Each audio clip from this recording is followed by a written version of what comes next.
ऐसा नहीं है, कहते नहीं है, चलते सब करते हैं हमारे ठाकुर जी, पर आपके प्रेम में वो सामर्थ्य नहीं कि वो अपनी प्रभुता छोड़ दें।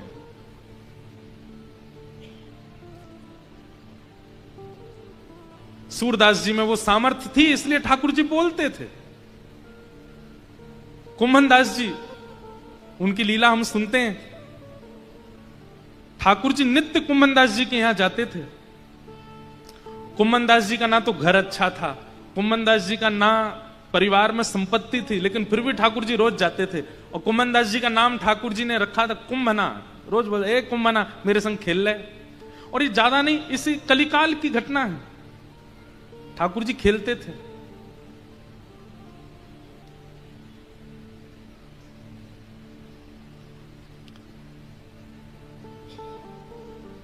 हमारी स्थिति ऐसी बन नहीं पाई है कभी अभी तक कि हम ठाकुर जी से कुछ बुलवा दें, कुछ कहवा दें। जैसे हैं यथावत रहते हैं ठाकुर जी। प्रेम प्रस्तुत करो, उसी से बोलते हैं ठाकुर जी। ब्रजवासियों ने इतना प्रेम प्रकट कर रखा है कि ठाकुर जी अपनी प्रभुता भूल करके ब्रज में लीला कर रहे हैं। श्रृंग्यग्निड्यं जलद्विजकंटकेभ्यः क्रीड़ा परावति चलौ स्वसुतो निषेद्धुम् ग्रह्याणि कर्तुमपि यत्र न तज्जनन्यो शोकातयापतुरलं मनसो नवस्था। एक श्लोक में शुकाचार्य जी महाराज ने ठाकुर जी के सबरे ऊधम बता दिए। श्रृंग्यग्निड्यं शशि जलद्विजकंटकेभ्यः। सबसे पहला ऊधम क्या है ठाकुर जी का? गैया, बड़े बड़े सींग वाली गैया ठाकुर जी को झूला है। क्या है? झूला। एक तरफ तो दाऊ दादा लटक जाए, दूसरी तरफ लाला लटक जाए, और जब तक गैया बैठी है तब तक तो ठीक है। जैसे ही गैया खड़ी है जाए, सोई ठाकुर जी के में दाऊ दादा कस के पकड़ लो, झूला बन गो हमारो। और गैया जहां जावे ठाकुर जी ऐसे लटक के झूले वहां पे। और जैसे ही हाथ छूटन लगे, जैसे ही हाथ की पकड़ कमजोर रहने लगे, फिर चिल्ला में, मैया देख तेरी गैया हमको मार रही है, जल्दी बचा जी, हमें मार भी ले जा रही है। एक दिन ठाकुर जी चढ़ गए गैया पे, सींग पकड़ लिए उसके। गैया भी बोली, रोज रोज आ जाते हैं। अच्छा, ठाकुर जी की सेवा में जड़ चेतन जीव सब लग जाते हैं। गैया बोली, आज इनको आनंद कराऊं थोड़ा। और महाराज जैसी सींग पर ठाकुर जी चढ़े और जोरते अपने पाम से गैया को ऐसे हिलामे कि ये कहीं भागे तो हमको आनंद आवे। लेकिन आज गैया दौड़ करके गई, और जहां 9 लाख गैयाओं का गोबर का ढेर है, वहां चली गई। ठाकुर जी बोले, दाऊ दादा जी गैया गलत मार्ग पे जा रही है।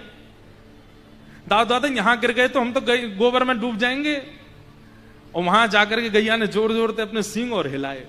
अरे जे गैया तो हमको गोबर में फेंक रही है। अरे दाऊ दादा ने एक बच्चियों बच्चियों, इतने में तो दोनों उनके हाथ छूटे और गले गले तक गोबर में ही धस गए। उछट करके मुंह पे आ गए, नाक पे आ गए, आंख पे आ गए। अब गोबर का एक स्वरूप होता है कि उसमें वो इतना कोमल भी होता है, लेकिन उसमें अगर पैर वैर फंस जाए तो खूब ताकत लगानी पड़ती है। अब ठाकुर जी फंस गए। यशोदा मैया बोली, लाला अरे कन्हैया कहां है?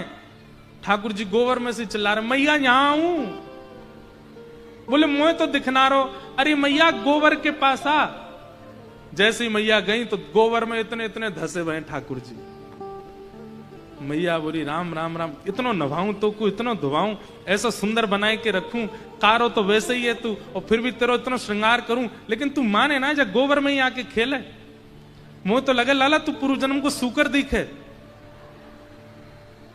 अब मैया बाहर निकाल ले मुझे यहां से। यशोदा अब जैसे गोबर में चले गए तो ठाकुर जी को मैया भी ऐसे करती है, चल मेरे पास मत आइयो, ऐसे हाथ पकड़ ले। हाथ पकड़ के मैया ऐसे उठा के ऐसे ही ले जा रही है ठाकुर जी को। ठाकुर जी कह रहे, मैया तुमको एक बात बताऊं? बोले, कहा, तेने 12 भगवान को नाम सुनो? मैया बोली, हम बे सुनो तो है। वो मैं ही तो हतो मैया, मैं ही जन्म लेके आयो, मैं ही बड़ा भगवान बन के आयो, मैंने ही पृथ्वी की रक्षा करी। मैया बोली, हम बे तभी गोबर में खेले तू? बोले, हाँ मैया। अब चल स्नान कर ले जल्दी। मैया दूर खड़े करके लाला पे पानी डाले, ठाकुर जी कह रहे मैया ऐसे आनंद ना यार हो। बोले का करेगो? बोले एक बार अपने हृदय पे लगा। वो दूर रही हो मुझे, गोबर लग रहा तुम्हें।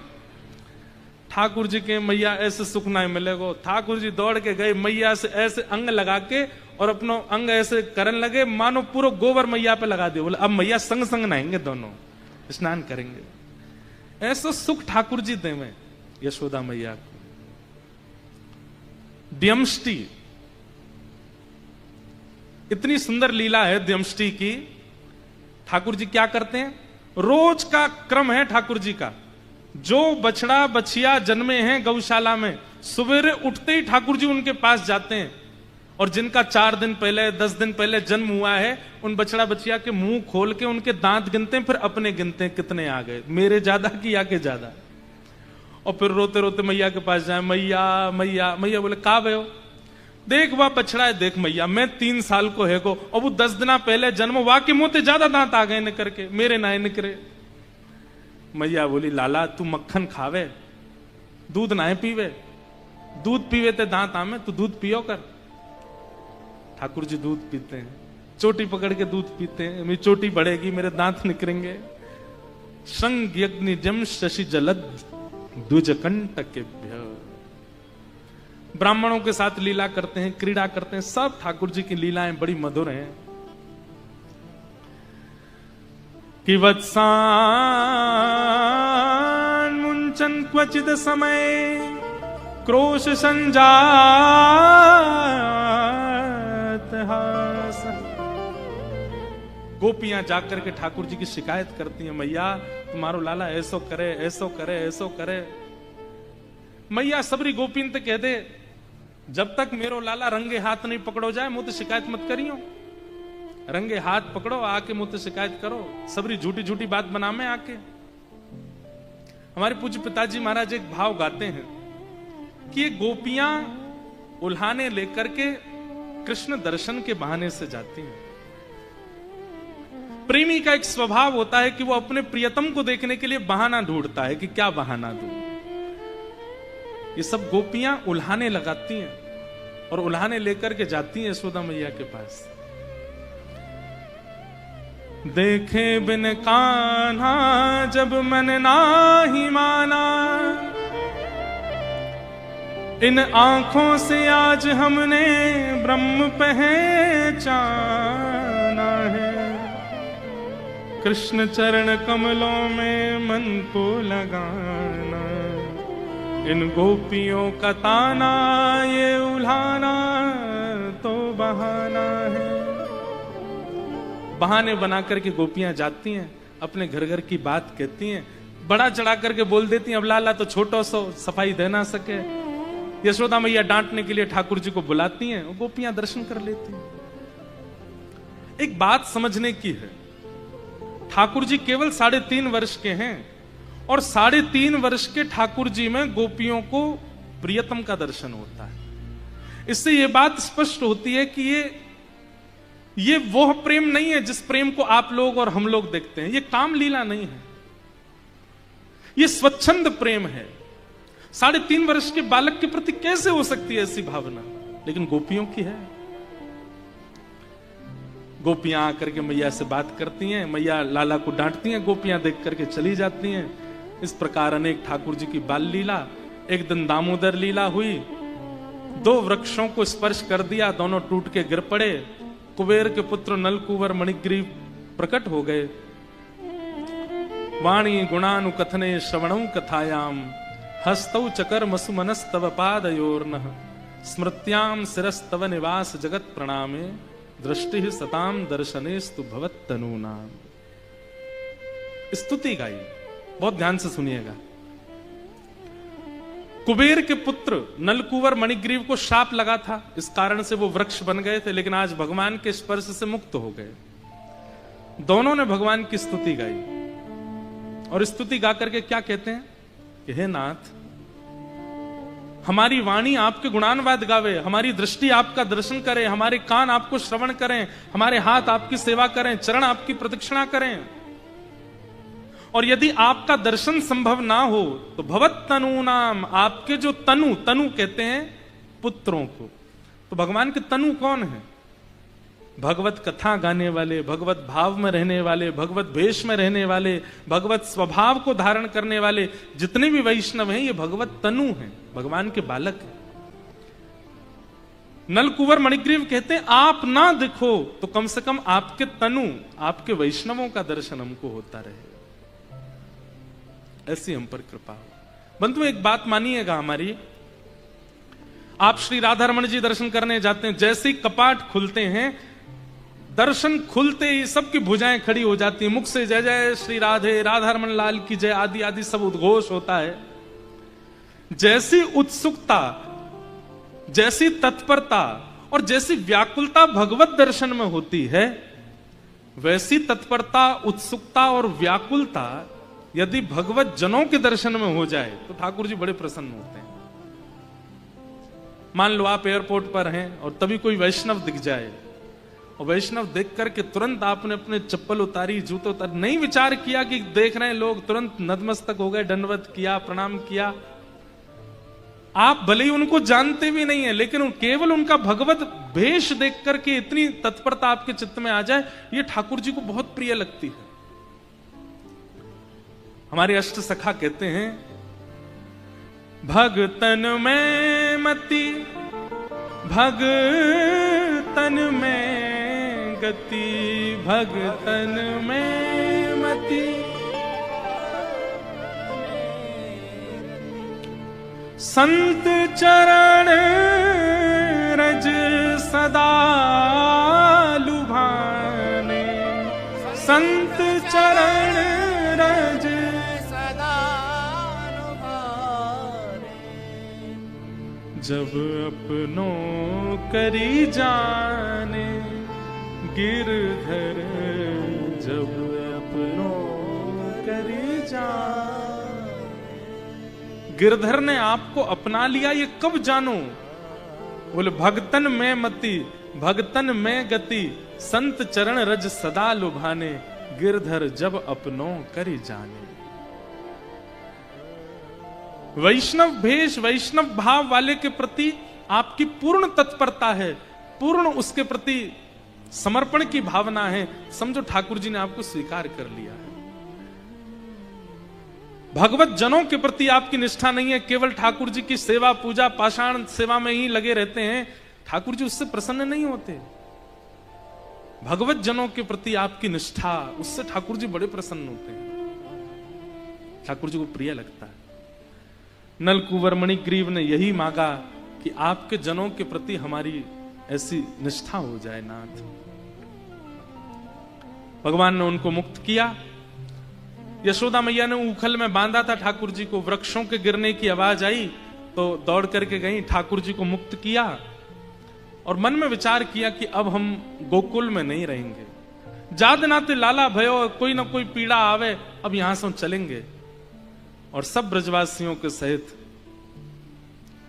गोकुल से वृंदावन की ओर चले। सब वृंदावन जा रहे हैं। चलो मन वृंदावन की ओर, चलो मन वृंदावन की ओर, चलो मन वृंदावन की ओर, चलो मन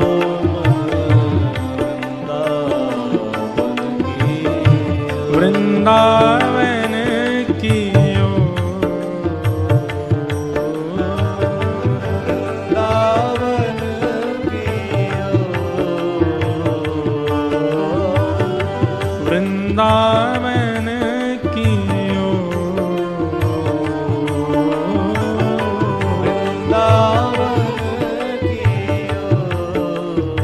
चलो मन वृंदावन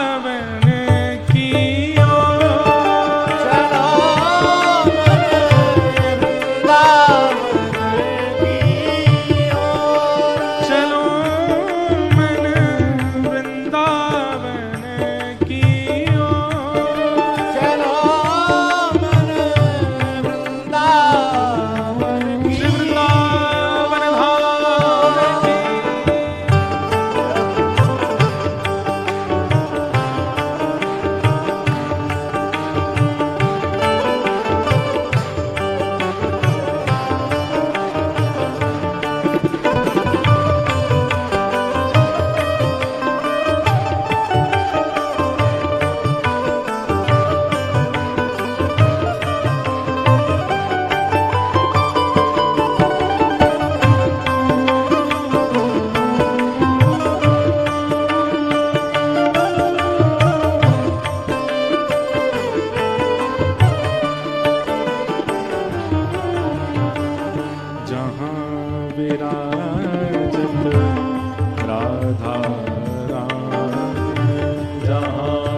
दर्शन गोविंद जी को,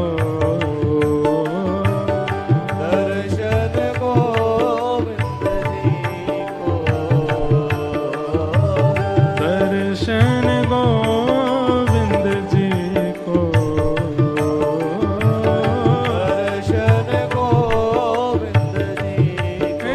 चलो मन वृंदावन की ओर, चलो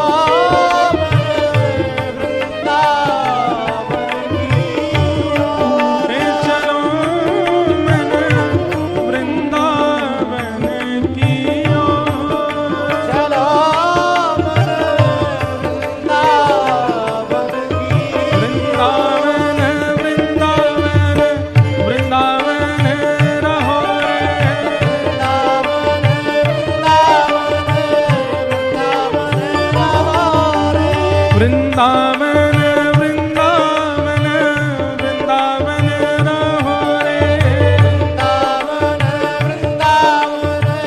वृंदावन रहो रे। श्री वृंदावन की गलियों में राधे राधे कहो रे, वृंदावन की गलियों में राधे राधे कहो रे, श्री वृंदावन की गलियों में राधे राधे कहो रे, वृंदावन की गलियों में राधे राधे कहो रे, श्री वृंदावन वृंदावन वृंदावन कहो रे, वृंदावन कहो रे, श्री वृंदावन वृंदावन वृंदावन रहो रे, वृंदावन रहो रे, श्री वृंदावन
वृंदावन वृंदावन रहो रे, वृंदावन रहो रे,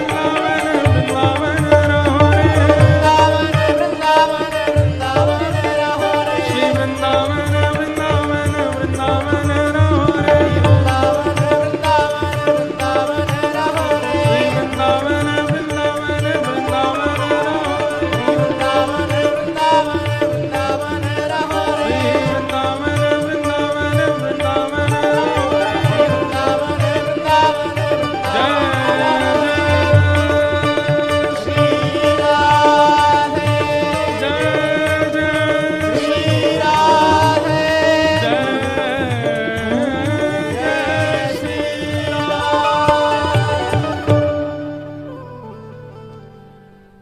वृंदावन में यमुना किनारा, वृंदावन में यमुना किनारा, नाचत नंद किशोर,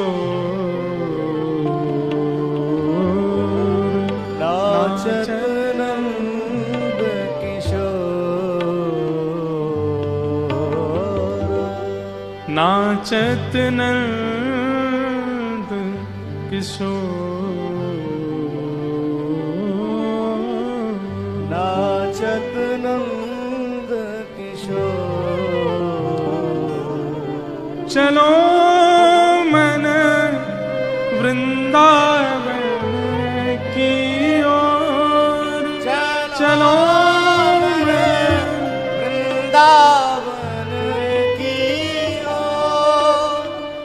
चलो मन वृंदावन की ओर। चलो मन वृंदावन की ओर।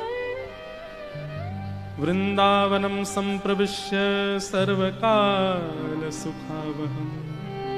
संपूर्ण भागवत में एकमात्र वृंदावन के लिए यह शब्द प्रयोग किया गया कि जहां जाके ठाकुर जी सर्वकाल सुखावहम, सब प्रकार से सुखी। सब प्रकार से सुखी का मतलब क्या है? अनुकूलता हो तो भी सुख है, प्रतिकूलता में भी सुख है, इसलिए सर्वकाल सुखावहम। कई लोगों को पहाड़ बहुत अच्छे लगते हैं तो वो ऐसा कहते हैं हमको पहाड़ में ले जाओ, भले ही वहां खाने को भी नहीं मिले तो भी रह लेंगे, पहाड़ देखते देखते रह लेंगे। वृंदावन इतना प्रिय है ठाकुर जी को कि वहां यदि प्रतिकूलता भी होती है तो भी ठाकुर जी को सुख लगता है, इतना प्रिय है। क्यों? क्योंकि किशोरी जी के हृदय से प्रकट है श्री वृंदावन। श्यामा हृदय कमल सो प्रगट्यो, श्याम हृदय को भाई, वृंदावन प्यारो वृंदावन। क्यों भाया ठाकुर जी को? क्योंकि किशोरी जी के हृदय से प्रकट है। हमारी श्री राधा रस सुधा निधि में महाप्रभु जी वर्णन करते हैं कि श्री किशोरी जी ने एक एक कण अपने हाथ से निर्माण किया है श्री धाम वृंदावन का। वृंदावन का वृक्ष हो, वृंदावन के पक्षी हो, वृंदावन के घाट हो, वृंदावन में निवास करने वाले ब्रजवासी हो, सब किशोरी जी के, इसलिए ठाकुर जी को बहुत प्रिय लगता है। और वृंदावन रस चर्चा तो अलग से हम करते हैं, कभी कभी 3 दिन की 4 दिन की, उसमें हितरवंश महाप्रभु, श्री हरिराम व्यास सबके भाव कहते हैं कैसा है वृंदावन। वर्णन का विषय नहीं है वृंदावन, अनुभव का विषय है। देखने का विषय नहीं है, वर्णन का विषय नहीं है, भ्रमण का विषय नहीं है, अनुभव का विषय। वो तो अनुभव से ही जाना जा सकता है वृंदावन को। ठाकुर जी वृंदावन आए, वृंदावन आकर के सबसे पहले ठाकुर जी ने अघासुर नाम के एक दैत्य का वध किया, जो कि एक सर्प के रूप में आया था। सब ग्वाल बालों को लेकर के ठाकुर जी वन भोज के लिए गए थे। सर्प इतना बड़ा मुख खोल करके बैठा था कि ऐसा लगा मानो जैसे कोई गुफा है। मधुमंगल, श्रीदामा, तन सुखा, मन सुखा, धन सुखा, सब ठाकुर जी के सखा। सबने कही लाला बहुत जोर की गुफा है, आज तो जई में चलेंगे भीतर। ठाकुर जी बोले गुफा नहीं लग रही, हमको तो कुछ और लग रहा है। जैसे ही ग्वाल बाल भीतर गए, अरे लाला ये तो बड़ी गुदगुदी गुफा है, उसकी जीभ थी।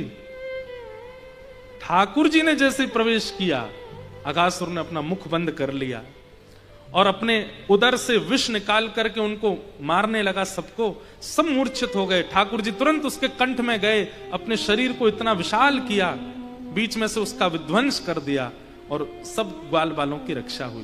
पर सब मूर्छित हो गए थे। अपनी दिव्य दृष्टि से ठाकुर जी ने सबको जीवित कर दिया। परंतु ये बात कि लाला ने आज एक सांप मारो, ये बात सब ब्रजवासियों ने 1 साल बाद बताई अपने घर में। मतलब आज की घटी घटना 1 साल बाद बता रहे हैं। क्यों? तो कहते हैं ब्रह्मा जी ग्वाल बालों का हरण कर ले गए थे। बड़ी अच्छी कथा है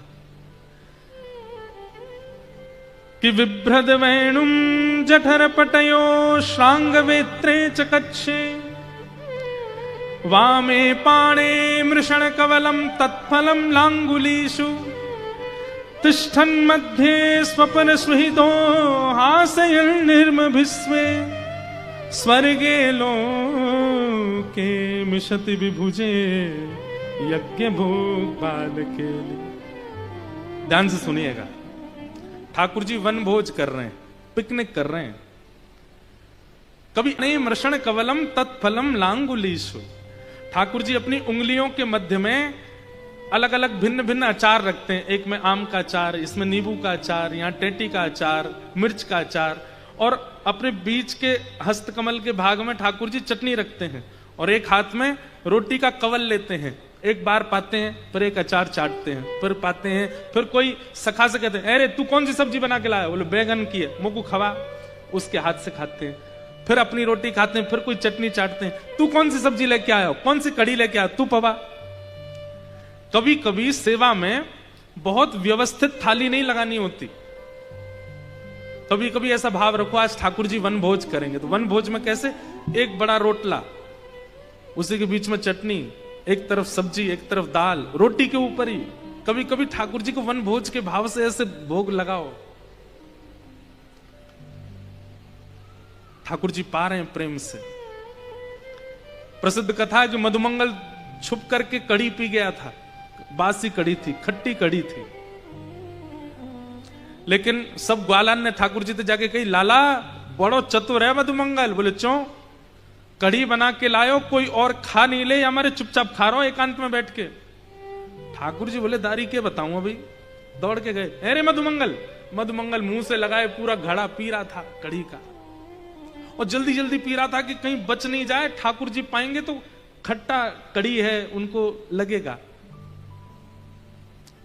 लेकिन लाला माने ना है, जबरदस्ती मांग ले, या हमारे जल्दी जल्दी पी रहे थे। इतने में ठाकुर जी पहुंच गए, मधुमंगल क्या कर रहा है? मधुमंगल ने जैसे ही मुख से हटाई, कछु ना लाला। अच्छा, हम ते कड़ी छुपा के खा रो है ना? लाला बात वो ना है, 3 दिन आते घर में कछु बनो ना है, एक एक कड़ी पा रहे हैं सबरे घर के। अब तू तो राजा को लाला, तेरे घर तो रोज नए नए पकवान बने, हम तो लाला गरीब है। 3 दिन पहले की कड़ी धरी, बासी है गई, दुर्गंध आ रही वामे ते, खट्टी है गई। तू खावेगो तो तू को कर्कश लगेगी, या हमारे एकांत में खा रो। और तू माने ना है, सामने बैठतो तो जरूर खातो, या हमारे एकांत में खा रो। ठाकुर जी बोले, बिना चाखे कैसे जानू कि खट्टी है? तेरे कहवे ते थोड़ी मानूंगा मैं तो चाखूंगा। मधुमंगल बोलो, अब तो लाला में सबरी पा गए हो, या मैं तो बच्ची ना है। ठाकुर जी बोले, हिलियो मत इतकुआ। और ठाकुर जी ने उस ऐसे थोड़ी पकड़ी और अपने समीप लेकर के बोले, तेरी नाक पे, होठ के ऊपर और यहाँ पे थोड़े थोड़े कड़ी के कण लगे, मैं इनको चाट लूं? ना ना लाला, नहीं। इतने तो ठाकुर जी ने पकड़ के जीभ निकाल के चाट गए। नाक पे, होठ के ऊपर, गाल पे जो जो कड़ी के थोड़े भाव मिले, ठाकुर जी चाट गए। मधुमंगल के नेत्र सजल हो गए, आंसू गिरने लगे। लाला तू इतनो प्रेम मत करे कर हमते, हम ब्रजवासी, हमें तो गोबर की सुगंधी आती रे, हम कछु भी पहन लें, कछु भी खा लें, ना उठवे को ढंग ना बैठवे को ढंग, हम तो ऐसे ही बावड़े से। और तू इतनो प्रेम देवे हमें, हमें ऐसा लगे हम जन कौन है।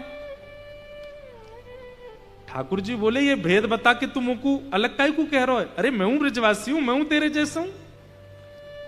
और भैया कड़ी ने खट्टी तो हती, लेकिन तेरे मुख लग जावे तो मीठी सी लग रही मोहे, तो बहुत अच्छी। मधुमंगल ने ठाकुर जी को हृदय से लगा ली, बोले लाला तू बहुत प्रेमी है। अब यहां ये लीला चल रही है, लेकिन आकाश से समस्त लीला देख रहे देवता कुछ तो हंस रहे हैं, कुछ भावुक हो रहे हैं, लेकिन ब्रह्मा जी चिंतित हो रहे हैं। ये परमात्मा है, ये सच में भगवान है। सहस्त्र शीर्षा पुरुषा सहस्त्राक्षा कहकर के जिनको निवेदन किया जाता है, ये वही है। खंबायु अग्निम शलिलम महिम च ज्योतिम से सत्वान दृशो द्रुमादीन कहकर के जिनको पूरे विश्व में देखने की भाव कही जाती है, ये वही है। जिनके सामने बैठने से पहले अपरस की भावना रखनी पड़ती है, और अपरस में आया हुआ व्यक्ति भी इनको स्पर्श करने से पहले अपवित्र पवित्रो वा सर्वावस्थांगतो पिवा स्मरेत पुंडरीकाक्षम सबाई अभ्यंतर सूची कहकर के स्पर्श करता है। इतनी शुद्धता पवित्रता का ध्यान रखना पड़ता है, तब इनके स्पर्श के अधिकार मिलता है। और ये ब्रजवासियों के मुख से मुख लगा के उनकी कड़ी चाट रहे हैं, ये परमात्मा है।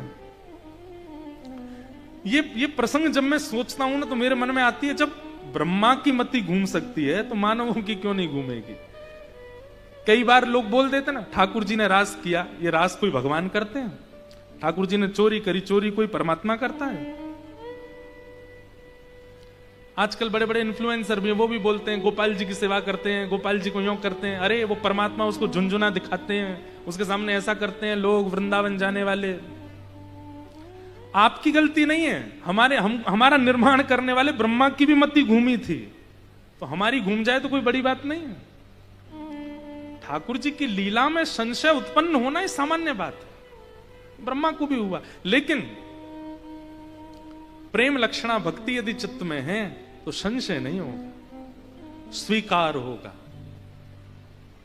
भक्ति का केवल आवरण है, ज्ञान का केवल आवरण है तो संशय उत्पन्न होगा। लेकिन प्रेम लक्षणा भक्ति यदि पूर्ण रूप से चित्त में विद्यमान होगी तो संशय नहीं, स्वीकार होगा। जो कर दें ठाकुर जी, हमारे हितरवंश महाप्रभु कहते हैं, जोई जोई प्यारो करे सोई मोहे भावे, जोई जोई प्यारो करे सोई मोहे भावे, मोहे जोई सोई सोई करे प्यारे, भावे मोही जोई सोई सोई करे प्यारे। हित चतुराशी जी का सबसे पहला पद श्री हितरवंश महाप्रभु कहते हैं, श्री राधा वल्लभ लाल जी को प्रकट किया। वो कहते हैं जोई जोई प्यारो करे सोई मोह भावे। एक बार एक गायक आया श्रीनाथ जी के सामने गाने के लिए, तो गायक के मुंह में पान लगा था, तो पान लगा करके गा रहा था, तानसेन ही था। तो गोसाई विठलनाथ जी बोले, ए तानसेन तुम झूठे मुंह से गा रहे हो, मेरी तो आदत है, मैं पान खा के गाता हूं। ये ठाकुर जी की सभा है, ये तुम्हारे राजाओं की सभा नहीं, पान खा के गा रहे हो, जाओ थूक के आओ उसको। तानसेन बाहर गया, कुल्ला करके आया, पवित्र होके आया, पेटी लेकर के जैसे ही गाने लगा तो सामने खड़े श्रीनाथ जी को झोंके आने लगे। ठाकुर जी सोने लगे। गोसाई जी ने तुरंत पर्दा किया, भीतर गए, जय जय इतनो आलस आ रहा हो कि सो रहे हो? बोले मो या की गायकी बिल्कुल बढ़िया ना, थोड़ी देर पहले बहुत बढ़िया गा रहा हो, अब जन कहा गा रहा है, मो तो समझ ही ना आ रहा हो। गोसाई जी बोले थोड़ी देर पहले पान खा के गा रहा था। बोले याते कहो फिरते पान खा के आएगो, और ये जब तक बिना पान खाए रहे मेरे सामने नहीं आवे, पान खा के गावे को। गोसाई जी बोले जय हो, सबरे नियम सबरी शुद्धता हमारे काजे, अपने काजे सबरे नियम तोड़ देते हो। जब अपनी इच्छा पे आते हो तो फिर कुछ विचार नहीं करते। वैदिक क्रिया हो, शास्त्रीय बातें हो, सब हमारे लिए। ठाकुर जी के तो जो रुचिकर लग जाए उसको स्वीकार कर लेते हैं ठाकुर जी। ठाकुर जी की भावना है। जोई जोई प्यारो करे सोई मोहे भावे, जोई जोई प्यारो करे सोई मोई भावे, भावे मोहे सोई जोई जोई करे प्यारे, भावे मोई सोई जोई जोई करे। सबसे पहले तो भक्ति, प्रेम लक्षणा भक्ति का यही सबसे पहला लक्षण है, स्वीकार। और जहां स्वीकारीकरण नहीं है वहां प्रेम नहीं हो सकता। अपने प्रियतम की हर स्थिति स्वीकार है, उसका उठना बैठना बोलना चलना फिरना, वही तो प्रेम होता है जहां सब स्वीकार है। जहां कहीं भी ठाकुर जी की एक लीला या एक स्थिति या एक बात पर आपके चित्त में अस्वीकारीकरण आता है और तर्क आता है, वहां प्रेम लक्षणा भक्ति नहीं आ सकती। प्रेम लक्षणा वृंदावन वाली भक्ति वो तो वहीं आती है जहां सब स्वीकार है। जो कर दें ठाकुर जी हमको सब स्वीकार है। अब बात तो हमारे अंदर बहुत आती है, हम ज्यादा विस्तार में चले जाते हैं, आज वैसे भी बहुत विलंब हुआ है।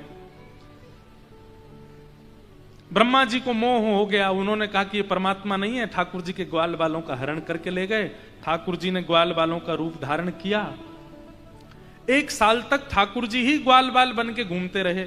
1 साल बाद ब्रह्मा जी को लगा कि ग्वाल बालों के बिना श्री कृष्ण रो रहे होंगे, मैं देखूं। जैसे ही आकर के देखा तो जितने ग्वाल बाल ब्रह्मलोक में सब पृथ्वी पर भी थे। मन में विचार करने लगे ये तो अपराध हो गया, ठाकुर जी से क्षमा प्रार्थना करूं, ग्वाल बालों के सहित क्षमा मांगूंगा तो ही क्षमा प्रार्थी हो सकता हूं। ग्वाल बालों को लेने ब्रह्मलोक गए तो ब्रह्मलोक में जैसे ही ब्रह्मा जी जाने लगे, द्वारपाल बोले कहां जा रहे हो? बोले अरे हम ब्रह्मलोक के ब्रह्मा हैं, भीतर जा रहे हैं। और ब्रह्मा जी तो भीतर पहले से ही बैठे हैं, तुम कौन हो? ब्रह्मा जी बोले मेरा रिप्लेसमेंट हो गया इतनी देर में। बोले तुम बहलू पिया हो, असली ब्रह्मा तो भीतर बैठे। भीतर जाकर के देखा तो ब्रह्मा की पदवी पर साक्षात नारायण बैठे थे और ब्रह्मा जी का रूप धारण करके बैठे थे। ब्रह्मा जी ने खूब स्तुति गाई, बोले नाथ मुझसे अपराध हो गया। ठाकुर जी बोले ज्ञान के मार्ग में अपराध होता है, वैराग्य के मार्ग में अपराध होता है, विरक्ति के मार्ग में अपराध होता है, प्रेम के मार्ग में अपराध नहीं होता। प्रेम के मार्ग में अपराध नहीं होता। या तो प्रेम होता है या कुछ भी नहीं होता। तुम प्रेमी नहीं हो ब्रह्मा, इसलिए तुमको संशय लग रहा था मेरी लीला में, ये ब्रजवासी बहुत प्रेमी है। ब्रह्मा जी ने बहुत सुंदर स्तुति गाई और उस स्तुति से खूब रिझाने का प्रयास किया, पर ठाकुर जी नहीं माने, ब्रह्मा जी से नहीं रीझे। इस प्रकार ठाकुर जी की लीला चल रही थी। ठाकुर जी धीरे धीरे बड़े भये, एक दिन रोन लगे। मैया बोली काई को रोवे लाला? मैया अब मैं बड़ो है गो, अब मैं गैया चराऊंगो। मैया से बहुत जिद करने लगे गैया चराने की, तो नंद बाबा ने कही लाला तू एक काम कर, गैया मत चरा, तू बछड़ा बछिया चरावे जा। और गोपाष्टमी के दिन ठाकुर जी पहली बार बछड़ा बछिया चरावे गए वन में। बहुत सुंदर लीला है। हमारे ब्रज में रसिया गाते हैं,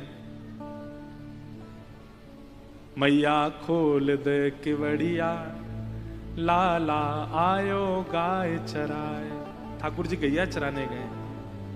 तम गो रजत छुरित कुंतल बद्ध वरह, वन्य प्रसून रुचिरे क्षण चारु आसम। बहुत सुंदर वर्णन ठाकुर जी की रूप माधुरी का किया है। गौरज उड़ उड़ करके ठाकुर जी के मुखमंडल। आपको एक बात बोले, वृंदावन में मंगला से लेकर के शयन तक के दर्शनों में सबसे सुंदर और सबसे महत्वपूर्ण दर्शन कौन सा है? जो संध्या में मंदिर बंद हो जाते हैं उसके बाद जो खुलकर के प्रथम दर्शन होता है, वो दर्शन सबसे महत्वपूर्ण है। जैसे दोपहर में 12 बजे 1 बजे मंदिर बंद हो गए और ठाकुर जी के फिर दर्शन 4:30-5 बजे खुलते हैं, वो दर्शन जो है वो सबसे महत्व, वो गौधूली बेला का दर्शन है ठाकुर जी का। उस समय हमारे वृंदावन में भावना है कि लाला गैया चरा के आए हैं अभी अभी, और उस समय का दर्शन करने का इतना बड़ा महत्व है। कहते हैं कि जितने भी पाप हैं, ताप हैं, संताप हैं, जीवन में जितने भी आर्त हैं, उस समय के दर्शन सब मुक्त हो जाते हैं। क्यों? क्योंकि गौरज में लिपटे हुए ठाकुर जी हैं। और गौरज, एक तो गौरज पवित्र, ऊपर से ठाकुर जी के अंग से स्पर्श हो गई, और उस समय जितने लोग दर्शन करते हैं ठाकुर जी अपनी गौरज उतार उतार के सब पर डालते हैं, तो वो गौरज माथे से पड़ती है तो सारे आर्त पवित्र हो जाते हैं। इसलिए सबसे विशिष्ट दर्शन होता है संध्या का। मंदिर खुलते ही सबसे पहला दर्शन हो वो करने का प्रयास करो, सबसे सुंदर दर्शन होता है ठाकुर जी का। गौधूली बेला में भगवान गैया चराने लगे। ठाकुर जी के मन में आया कालिया नाग आ गया है, इसका वध करना है। लेकिन दाऊ दादा संग में हैं, तो दाऊ दादा को तो भेज दिया धेनुकासुर के वध के लिए, और ठाकुर जी ने पूरी योजना बना करके कालिया नाग को वहां यमुना जी से निवृत्त किया। ब्रज की गोपियां सब ठाकुर जी से प्रेम मानती हैं। ठाकुर जी गैया चराने जाते हैं और वेणु गीत के माध्यम से सब गोपियां ठाकुर जी का दर्शन करती हैं। आज ठाकुर जी जैसे ही लौट करके आए तो महाराज 56 भोग बन रहे थे। ठाकुर जी ने जाके मैया से पूछी, मैया ये 56 भोग कौन के काजे बनने हैं? मैया ने की बाबा ते जाके पूछ। ठाकुर जी नंद बाबा के पास गए और जाकर के पूछने लगे, बाबा ये 56 भोग की रचना कौन के काजे है रही है? ये इतने 56 भोग सामग्री कौन के काजे बनाई जा रही है? ठाकुर जी बोले, लाला हम किसानन के देवता हैं इंद्र, और इंद्र की पूजा साल में एक बार हम करें 56 भोग लगा के, या हमारे ये 56 भोग बन रहे हैं इंद्र की पूजा के लिए।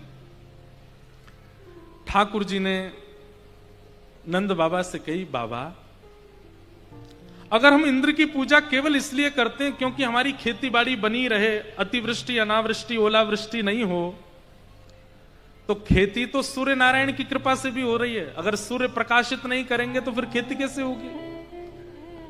वरुण देव यदि रुष्ट हो जाएं तो खेती कैसे होगी? पवन देव नाराज हो जाएं तो खेती कैसे होगी? एक देव के प्रसन्न होने से खेती नहीं हो रही है, सब देवताओं की प्रसन्नता से ही जीवन चलता है पिताजी। लेकिन देवता इतने सारे हैं कि सबको आप वंदन कर नहीं सकते। इसलिए पिताजी जड़ में पानी डालो, वृक्ष अपने आप हरा भरा हो जाता है। इन समस्त 33 कोटि देवतान की एक मूल आधार हमारे ब्रजमंडल में विराजमान श्रीमन नारायण के ही स्वरूप श्री गिरिराज जी गोवर्धन। मेरी मानो तो आप सब ब्रजवासी मिलकर के गोवर्धन की पूजा करो। ब्रजवासियों में कई भाव उत्पन्न हुए, कईयों ने मना किया, लेकिन ठाकुर जी ने सबको समझाया। बोले तुमने कभी इंद्र के दर्शन किए? बोले नहीं किए। बोले मैं वचन दे रहा हूं गिरिराज बाबा के प्रत्यक्ष दर्शन होंगे। आहा, ये बात जैसे ब्रजवासी ने सुनी, सब ब्रजवासी बोले ठीक है लाला, देख लियो, दर्शन होने चाहिए। बोले बिल्कुल होंगे, चलो।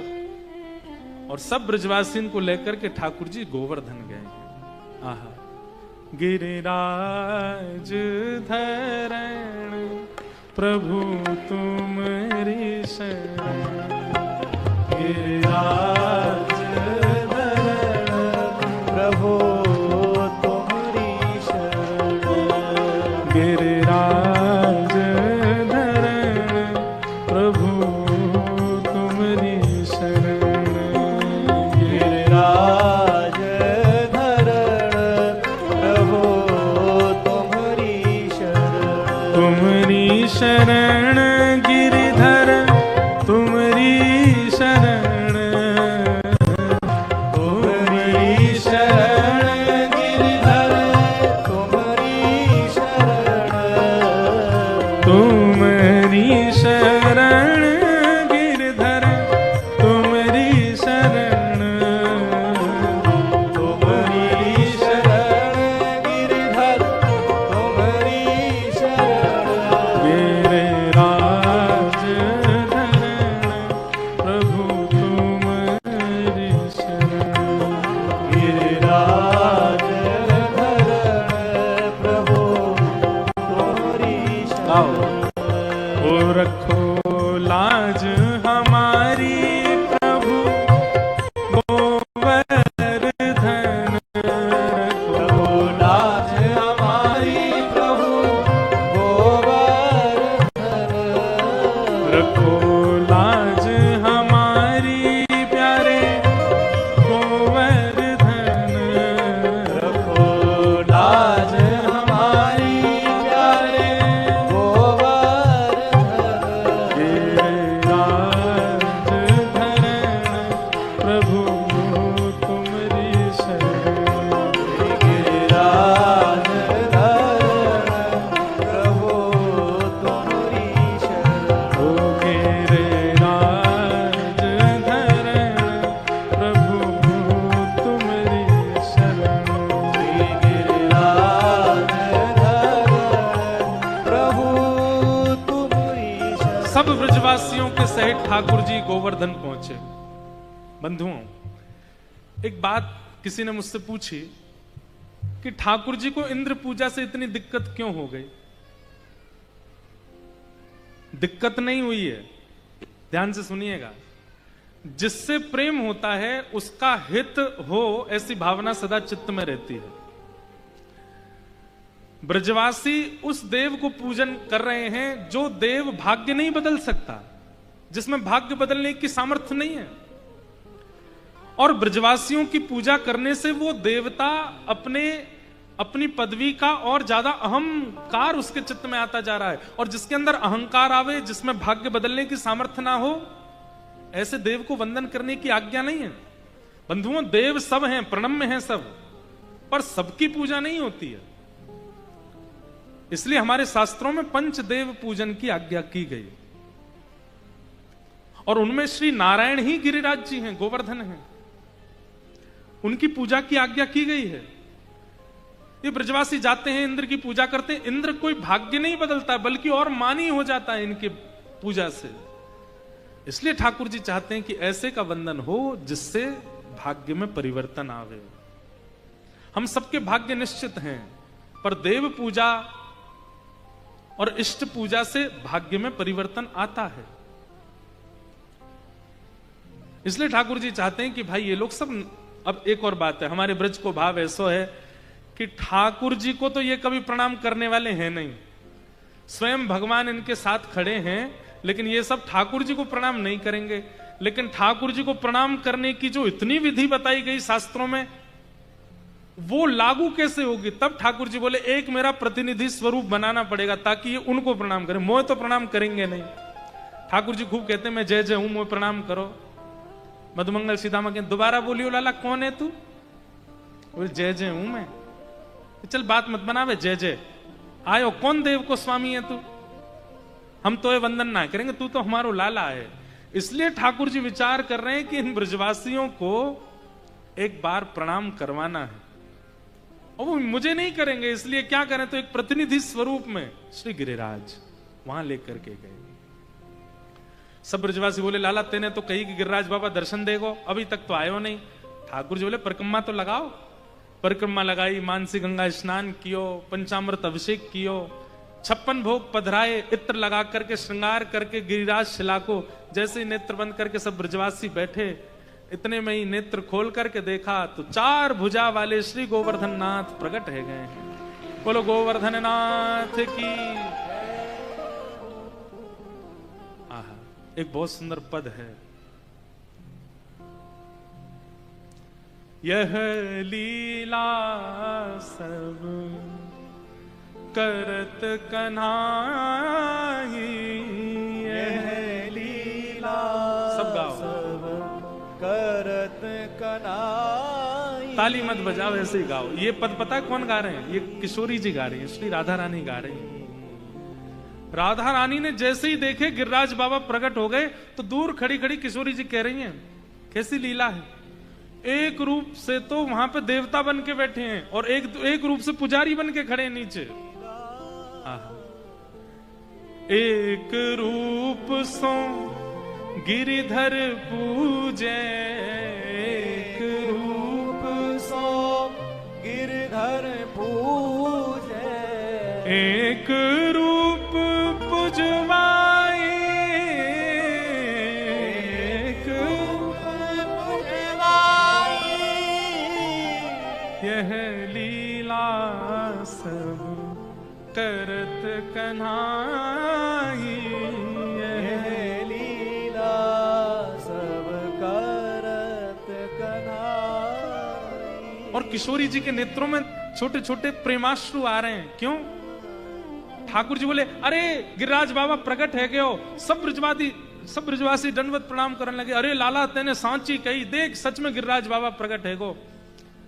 तो ठाकुर जी बोले इनकी पूजा करेंगे। मैया और नंद बाबा दोनों के हाथ पकड़ के ठाकुर जी ऊपर गिरिराज जी पर लेके गए।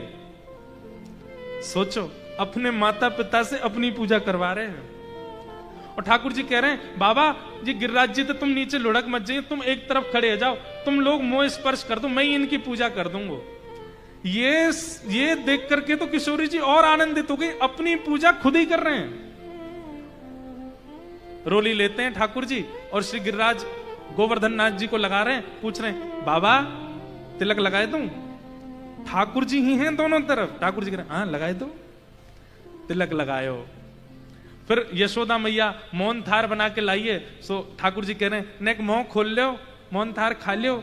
सो ठाकुर जी ही मुंह खोल रहे हैं। अरे नेक ज्यादा सो खोल लो, तो नेक और खोल रहे हैं। फिर ठाकुर जी खवा रहे हैं और जो बचा हुआ अवशेष है उसको स्वयं पा रहे हैं। ये देख करके तो किशोरी जी इतनी आनंदित हो गई, वाह देखो लीला देखो, खुद को ही खिला रहे हैं, खुद को ही उच्छिष्ट प्रसाद पा रहे हैं और फिर अपनी ही आरती कर रहे हैं और आरती करने के बाद अपनी ही बलैया ले रहे हैं। ये सब लीला देख करके किशोरी जी भावुक हो गई।